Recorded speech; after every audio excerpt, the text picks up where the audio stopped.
Commander?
You're cleared to dock, Normandy. Do you need ground transport? I need to get to the embassies. Yes, Commander.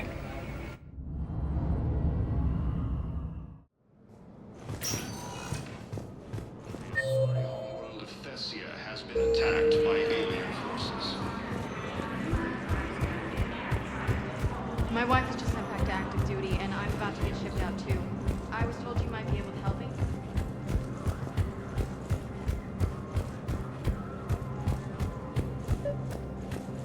Your intel, right? I found these encryption codes on a Cerberus engineer. I thought they might be helpful. Cerberus ciphers. That's exactly what we've been looking for. Thank you, Commander. Yes, Commander Shepard found some encryption algorithms. Spectre status recognized. And now, an ANN editorial comment. We've heard non-stop news.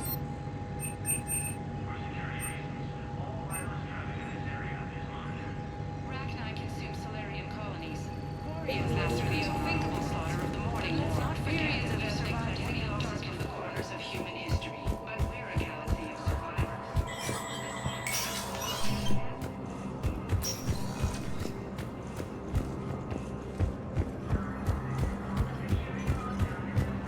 Orion and Geth's ships have given the Turians critical support to keep their military functional. Spectre status recognized. Please select. 1 moment, please. Now arriving at docking bay D-24.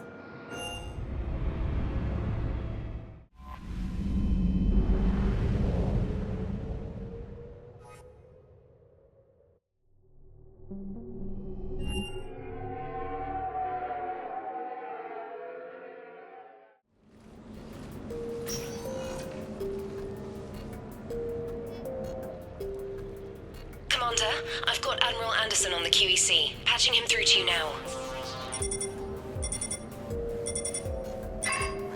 Shepard, Admiral, how are you holding up? day by day, Commander. Yeah. Hackett sent me a message about this apartment. I want you to have it. Take it off my hands. Are you serious? You need a place that's yours. Somewhere to recharge, clear your head. Kaylee wanted us to settle down there. Thing is, the longer I'm on Earth, the less I want to leave. And I want as few loose ends out there as possible. Like I said, you'd be doing me a favor. That's very generous. It's practical. We need you in the best shape possible. Rested. Focused. If you say so. Thank you. And make yourself at home, damn it. It's yours now. I'm sure I can manage. Okay, good. Been meaning to do that for a while. I'll talk to you soon. Be careful out there, Anderson. You too, Shepard.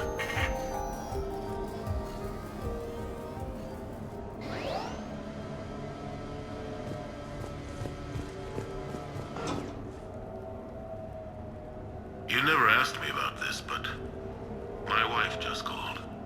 My ex-wife. Nobody likes to talk about the toll that long months apart can have on military relationships. You have received She a wasn't message. military. She couldn't handle it. But it's not even about Military and non-military, damn it, it's space flight. Space flight. Finding the mass relays, miracles of engineering. Human imagination rising to meet our desires. We pay a price for that curiosity, that drive. Our relationships suffer. People we love suffer. But that's reality, and it's worth the cost. I must have thought it was. I guess I still do. In the end, you just have to hope you made the right choices.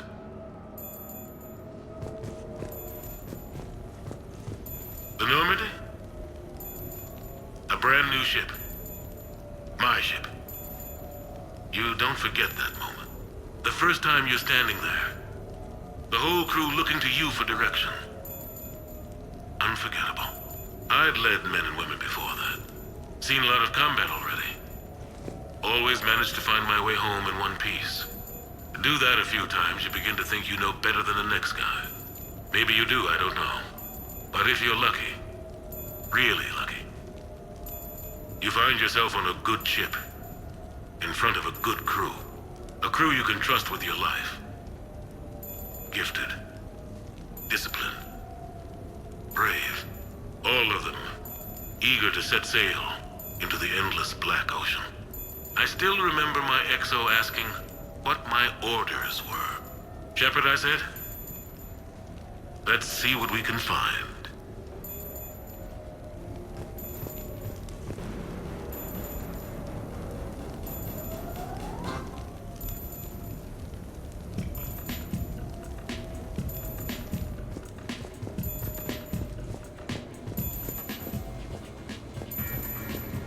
Sure, I can talk about Commander Shepard.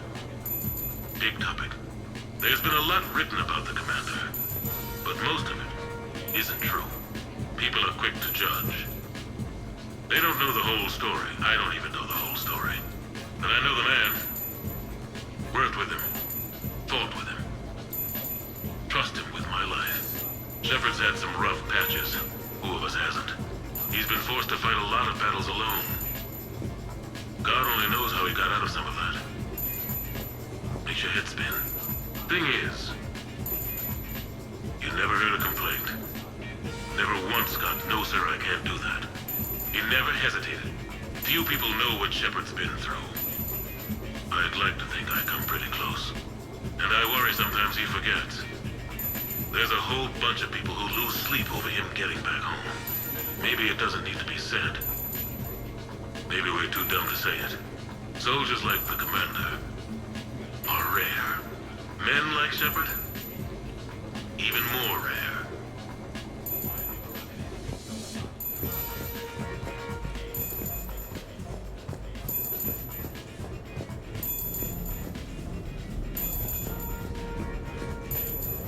Okay.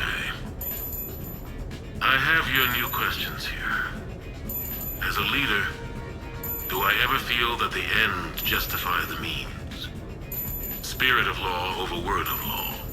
I'm not going to touch that with a 10-foot pole, but I think I know what you're after. You're referring to the way I, arranged to have the Normandy released to Commander Shepard before the Battle of the Citadel.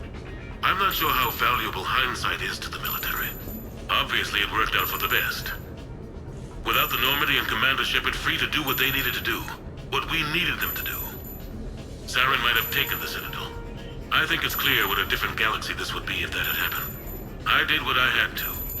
If I had been wrong, I would have gladly accepted the repercussions. The real trick is never being wrong. If you're looking for more action and less philosophy in these notes, let me know.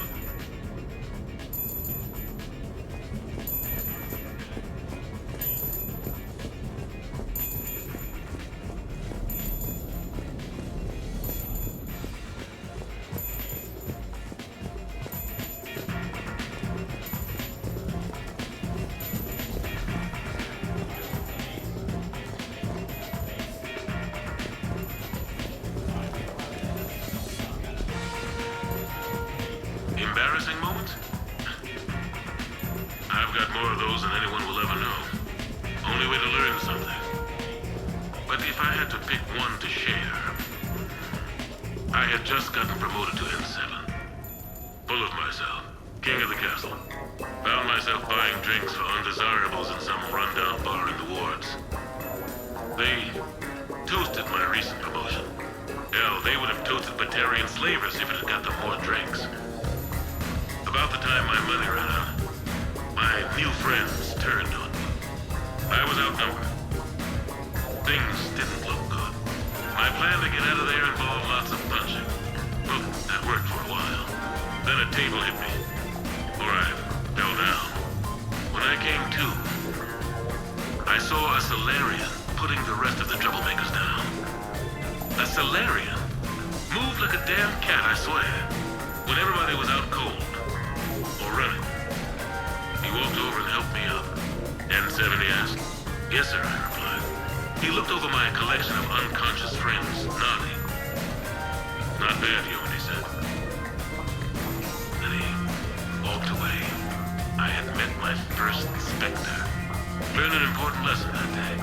No matter how good you think you are, there's always somebody quicker, faster, and a hell of a lot smarter than you just around the corner. That little lesson's kept me alive more than once since then.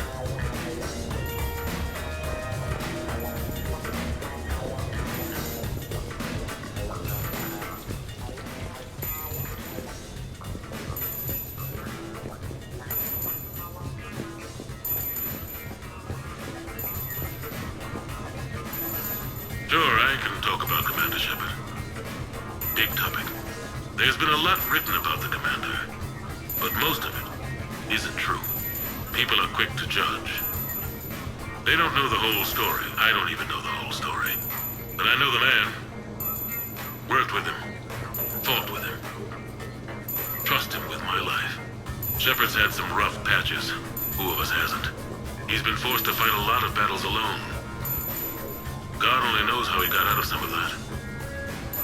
Makes your head spin. Thing is, you never heard a complaint. Never once got, no sir, I can't do that. He never hesitated. Few people know what Shepard's been through. I'd like to think I come pretty close. And I worry sometimes he forgets. There's a whole bunch of people who lose sleep over him getting back home. Maybe it doesn't need to be said. Maybe we're too dumb to say it. Soldiers like the Commander are rare. Men like Shepard, even more rare.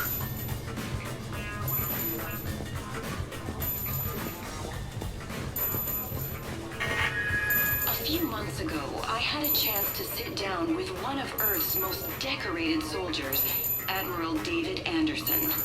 He was kind enough to answer my questions and talk about his career. Today, the Admiral is on Earth, leading the defense of our home against the Reapers. We have no communication with him or any soldiers on Earth, but we can't forget what they're doing for us. Tonight's show is dedicated to all of the soldiers out there, fighting and dying to keep us safe. Admiral Anderson, today marks the 30th anniversary of the N7 program. Can you describe your first day of training in this now famous program? The Interplanetary Combatives Training Program is all business from day one. How so? We're given basic gear, then separated and stranded on an asteroid with no nav data. The test ends when the last person runs out of oxygen. Sounds daunting. What happens to the ones who run out of air first? Out of the program. The best N7s can survive alone, but work together to survive even longer. That's very impressive, Admiral. Deep space survival training. That has to be so difficult. All of it would take such strength of character. Well, just plain strength. But then you seem like a strong person. I'm sorry. Is there a question in there? Well, does the program make the man, or do you think you were born for this? It's a bit of both, I suppose. Every soldier reaches a point in their career, sometimes more than once, when they are asked to give more than they ever thought they could. That moment is the test. I've seen men and women, almost sure to fail, persevere long past the point of breaking. That experience changes them. Others, with all the gifts and abilities, fail in that moment. Sometimes they pick themselves up and carry on. Sometimes they're just done. What about you? What was your moment? I've had a few, none of which I'd like to share. But I think the toughest tests are still ahead of me. What makes you say that? Call it a hunch. Soldier's intuition? Something like that. Do you trust your intuition? I mean, do you follow your heart or... What was I talking about? Early days, right? People ask why I joined the military. Everyone talks about honor, duty, sure. But that's never the whole truth. It's 100 little things that add up to commitment. I joined because of a dog. Yeah, a dog. This patchy, mean son of a bitch that used to bark at me every day on my way to school. He'd snarl and I'd start running. Scared the hell out of me. I was just a kid. I remember being in a bad mood one morning. Angry, I can't recall why. When that dog started in on me, I snapped. Started barking right back. We both kept at it until we had nothing left. Dog never bothered me again. Why'd I join the military? Sometimes you just gotta howl to make things right.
No, it's fine. I got a few minutes. First contact war? Yeah, I was there. My first real combat. First for a lot of us. I remember one night early in the war. Strapped to my seat as our transport approached the LZ. Everyone was dead silent. Just the sound of breathing. Good men. I trained with all of them. We were always joking and horsing around, but not this time. Just the rattle of the shuttle. And that heavy breathing. Everyone was thinking the same thing. We're off to fight alien invaders. Aliens. Think about that. We all grew up wondering what was out there. If we were alone in the universe. Now we knew. We weren't alone. And we were in trouble. So there we were. About to face an enemy as different and unknown as we could imagine. I knew I had to say something, keep the men relaxed. So I turned to the soldier beside me, Hendricks, I think, and asked him how his mother was doing. Fine, he said. Why? Because I heard your mama so ugly the Marines thought she was a Turian. Almost shot her. I got a few smiles. Then Hendricks turned to me and said, "Hell, Anderson, I heard it was a picture of your mama that started this goddamn war in the first place. Scared the Turians shitless." Everyone had a good laugh at that. And the boys fought great that night. Sometimes that's all it takes. A joke, a pat on the back. Just a little reminder that everything's gonna be okay.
You asked me to talk about the SSV Normandy.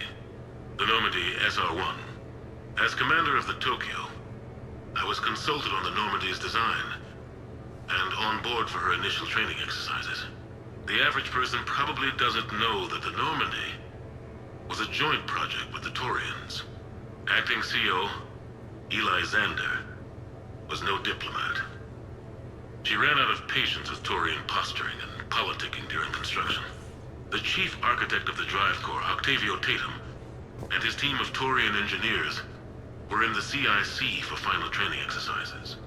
Tempers flared when Xander pushed the limits of the stealth system, waiting to vent the IES well past what Tatum was comfortable with. I tried to calm the situation, but it still ended with the Taurian scientist in shackles and a human-Taurian fistfight at Korra's den later. Funny now, when I first laid eyes on the Normandy, she was the most beautiful thing I'd ever seen. Day after that training run, Admiral Wright found me on the bridge. She's yours, he said. Can't trust her to Xander. Send me a list of crew from the Tokyo you'd like, and prep for your first mission. Short command thanks to Saren. Still, one of the highlights of a long career.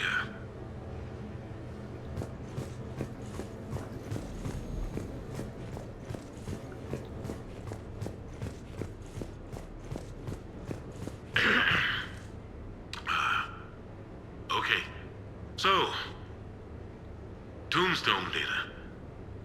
Admiral David Edward Anderson. Not sure why anybody would be interested, but thanks for asking. I was born in London, June 8th, 2137. The last of 3 children born to Ursula and Paul Anderson. A nurse and a flight mechanic, respectively. But that's a little dry. Someone's gonna spice this up, right? Never been much for the spotlight. Anyway, where was I? It was a second marriage for my parents. They were almost 50 by the time they had me. My mother worked shifts, so my father would often take me to the base. While he worked, I watched transport ships and fighters take off. Worked his whole life around space travel, my father. But he never left Earth. Not for a day. He was a good man. But that's just a side note. Don't put that in. Who is it, Kaylee? Yes, I need to take that. I hope this is what you're after. I'll get to the more interesting N7 stuff next time.